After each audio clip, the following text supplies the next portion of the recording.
Et si votre plus grande faiblesse pouvait devenir votre plus grande force?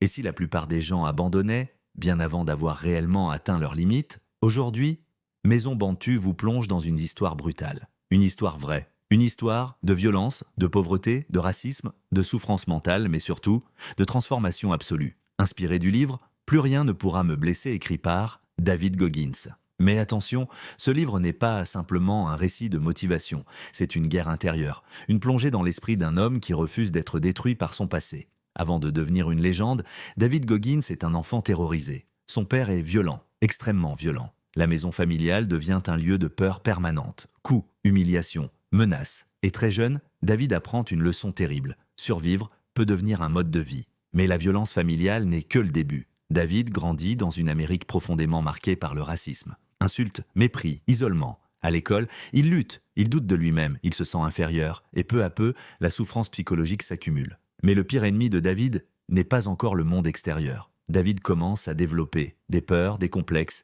une faible estime de lui-même. Il échoue scolairement, prend du poids, travaille dans des emplois difficiles. Et pendant un moment, sa vie semble bloquée, comme si son passé avait gagné. Mais un soir, tout bascule. David regarde un documentaire sur les Navy Seals.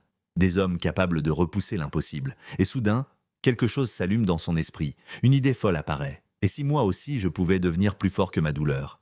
Mais il y a un problème. À ce moment-là, il est en surpoids, physiquement détruit, mentalement fragile. Et pourtant, il décide de changer sa vie. Mais la transformation va être monstrueuse. David commence un entraînement extrême, course, pompe, discipline totale, il souffre énormément, mais il refuse désormais de fuir la douleur. Et ici, le livre introduit l'une de ses idées centrales. La plupart des gens utilisent seulement une petite partie de leur potentiel. David appelle cela la règle des 40%. Selon lui, quand vous pensez être au bout, vous êtes souvent loin de vos vraies limites. Mais devenir Navy SEAL va presque le tuer. Le processus de sélection est brutal. Certains abandonnent, d'autres craquent psychologiquement. Le corps de David souffre, fractures, douleurs, fatigue extrême, mais il continue. Encore et encore. Pourquoi? Parce qu'il ne veut plus jamais redevenir l'homme faible qu'il était. Et c'est là qu'apparaît l'une des méthodes les plus puissantes du livre. David développe une habitude étrange. Il écrit ses vérités sur un miroir. Pas des mensonges positifs. La vérité brute. Ses faiblesses, ses peurs, ses échecs.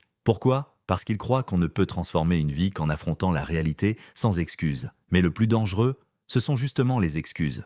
Le livre critique l'auto-apitoiement, les excuses permanentes, la victimisation chronique. Attention, David ne nie pas la souffrance. Au contraire, il dit simplement « la douleur peut devenir une prison ou un carburant ». Et cette idée devient extrêmement puissante lorsqu'on l'applique à l'Afrique. L'Afrique porte des blessures historiques, des traumatismes, des défis économiques, des héritages coloniaux. Mais la question devient comment transformer la douleur en force collective? Et le message de Goggins résonne fortement. Discipline, résilience, responsabilité, dépassement mental. Mais attention, David Goggins ne prêche pas la perfection. Même après ses succès, David continue de souffrir. Il doute parfois. Son corps casse. Il vit des blessures graves, mais il continue d'avancer. Pourquoi? Parce qu'il comprend quelque chose d'essentiel. La souffrance fait partie de la transformation. Et cette philosophie devient presque spirituelle. Pour Goggins, la douleur révèle. Elle révèle le caractère, les limites mentales, la vérité intérieure. Et cela change complètement la manière de voir les difficultés. Mais le plus fascinant dans le livre,